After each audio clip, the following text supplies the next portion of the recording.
মঙ্গলবার ধর্মীয় উৎসাহ উদ্দীপনার মধ্য দিয়ে কেরচৌমুহনী শিবকালী মন্দিরে পালিত হল শ্রী শ্রী শ্যামা মায়ের 32তম প্রতিষ্ঠা বার্ষিকী।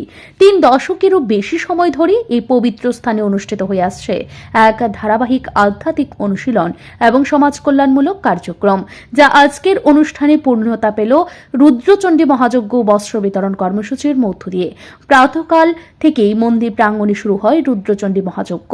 পণ্ডিতেরা বৈদিক মন্ত্রোচ্চারণের মাধ্যমে চণ্ডীপাঠ ও হোমযজ্ঞ পরিচালনা করেন।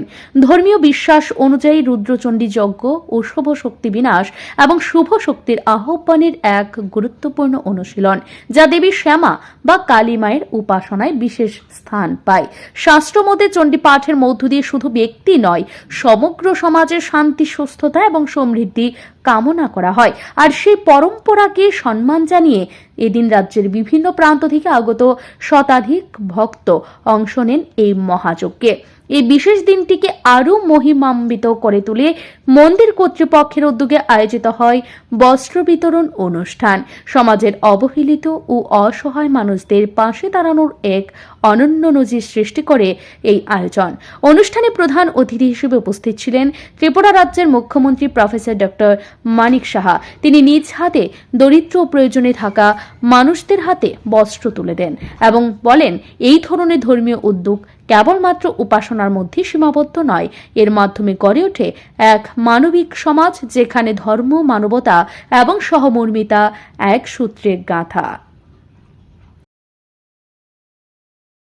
মন্দিরে যখন আমরা ঢুকি বা মন্দিরে যখন বিভিন্ন পাঠ হয়, বিভিন্ন বিষয় আমাদের বলে, আসলে মানুষের কথাগুলোই সেখানে আলোচনা হয়। আমরা কোন জায়গায় আমাদের থাকা উচিত, আমরা কিভাবে চলা উচিত, একে অপরের প্রতি সম্মান প্রদর্শন, একে অপরের প্রতি ভালোবাসা, প্রীতি, এগুলোর কথাই বলা হয়। এবং তাতে করে আমাদের সমস্ত মানুষের একসাথে একত্রীকরণের যে বিষয়, সেটা মন্দির এবং যে ধর্মস্থানগুলো আছে সেগুলোতে বিভিন্ন ধর্মের থাকলেও কিন্তু এক কথা একই কথা বলা হয়, তো মানুষ মানুষের জন্য। আমি আজকে অত্যন্ত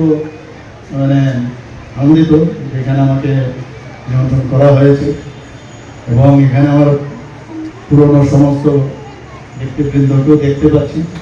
অনুষ্ঠানে উপস্থিত ছিলেন আগরতলা পৌর নিগমের মেয়র দীপক মজুমদার, স্থানীয় জনপ্রতিনিধিরা, মন্দির কমিটির সদস্যবৃন্দ এবং এলাকার বিশিষ্টজনেরা। তবে শেষ পর্যন্ত কেরচৌমুহনী শিবকালী মন্দির শুধু একটি ধর্মীয় উপাসনা স্থল নয়, বরং একটি আধ্যাত্মিক ও মানবিক চেতনার কেন্দ্রবিন্দু হিসেবে নিজেকে প্রতিষ্ঠিত করল। এমন আয়োজন একদিকে যেমন ধর্মীয় ঐতিহ্যকে পুনর্জাগরিত করে, তেমনি অন্যদিকে সামাজিক দায়িত্ববোধের পরিপূর্ণতা ঘটায়, যা আজকের সমাজে এক অনুকরণীয় দৃষ্টান্ত। ব্যুরো রিপোর্ট, ঋদ্ধি নেটওয়ার্ক।